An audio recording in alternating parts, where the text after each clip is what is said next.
সুপ্রিয় দর্শক, আমি জাতীয় প্রেস ক্লাবের সামনে দেখতে পাচ্ছি এই মুজাফর নামে যে ভদ্রলোকটি এসেছেন, এবার দিয়ে প্রায় 20 বার সে জাতীয় প্রেস ক্লাবের সামনে দাঁড়াচ্ছে। তার সম্পত্তি, তার জমাজমি যেভাবে দখলদারেরা নিয়ে নিয়েছে, তার সমস্ত কাগজপাতি নিয়ে সে বারবার হাজির হয়, কিন্তু একবারও তার প্রশাসন বা বিচার ব্যবস্থা তাকে দেখে না। তাই এবারও সে এসেছে মাননীয় প্রধানমন্ত্রীর কাছে ন্যায় বিচার চাই। এইভাবে সে ব্যানার লেখে ফেস্টুন নিয়ে তার সমস্ত কাগজপাতি নিয়ে জাতীয় প্রেস ক্লাবের সামনে দাঁড়িয়েছেন। আপনি বলুন ঘটনাটা কি, আপনার নাম পরিচয়? স্যার, আমার নাম মুজাফর, বাড়ি মুমসি মুক্তাগাছা, পিতা আব্দুল কাদের। স্যার, আমার এসএস আছে, সিএস আছে, আরএস আছে, দলিল আছে, কৃষি ব্যাংকের লোন আছে।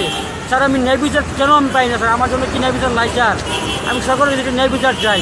আমি বোমার নিয়ে খুব অসহায় হয়ে গেছে।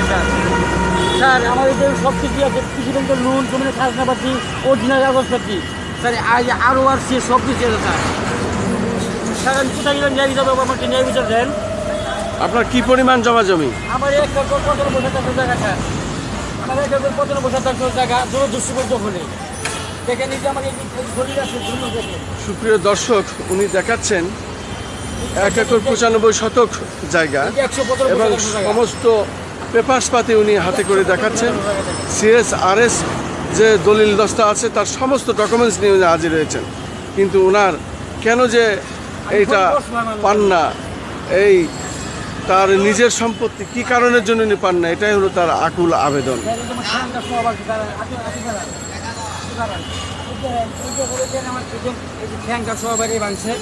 এই দেখেন বাইরে ঠ্যাঙ্গা সহ ভাঙছে। তার প্রধানমন্ত্রী আমাকে কিছু সহযোগিতা করে আমি সেই টাকা দিয়ে আমি মামলা চালাই। সুপ্রিয় সুধী, ভূমিদস্যুরা তাকে পা ভেঙে দেয়।